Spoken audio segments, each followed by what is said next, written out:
రే ఎక్కడేం చేస్తున్నారా? అక్కడ అందరూ ఓటింగ్కి వెళ్తుంటే ఎక్కడ కూర్చొని ఏం ఆలోచిస్తున్నారా? దాని గురించి ఆలోచిస్తున్నా.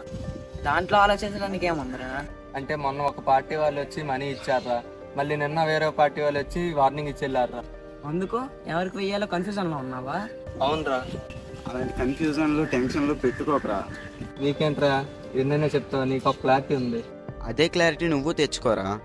ఎవరో బెదిరించారని లేదంటే డబ్బులు ఇచ్చారని ఓటు నమ్ముకోకు. నీకు నువ్వు ఆలోచించు.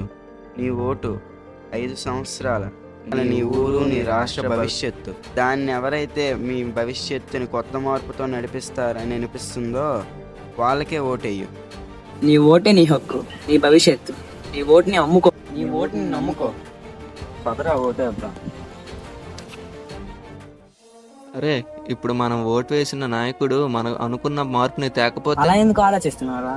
ఒకవేళ తేకపోతే నువ్వు నమ్మి ఓటు వేసిన వాళ్ళే నీకు న్యాయం చెయ్యకపోతే ఇంకెవరు చేస్తారా? ఆ భయంతోనేరా నేను ఓటు వేయలేకపోతున్నాను. అలా ఎప్పుడూ వేయకుండా ఉండదురా. ఒకటి గుర్తుపెట్టుకో, నీ ఒక్క ఓటు వల్ల ఒక మంచి నాయకుడిని కోల్పోయే అవకాశం ఉంది. నువ్వు ఆలోచించినట్టే ఇంకా చాలా మంది కొత్త ఓటర్స్ ఆలోచించి ఓటు వేయడం ఆపేస్తారు. మనం ఒక మంచి నాయకుడిని కోల్పోయినట్టే కదా. అందుకే ఓటు వేసి 1 సెకండ్ ముందైనా ఆలోచించమంటారు. ఇప్పటికే మించిపోయిందేం లేదు, ఒకసారి ఆలోచించుకో. సరేరా ఆగండి, ఆలోచిస్తా.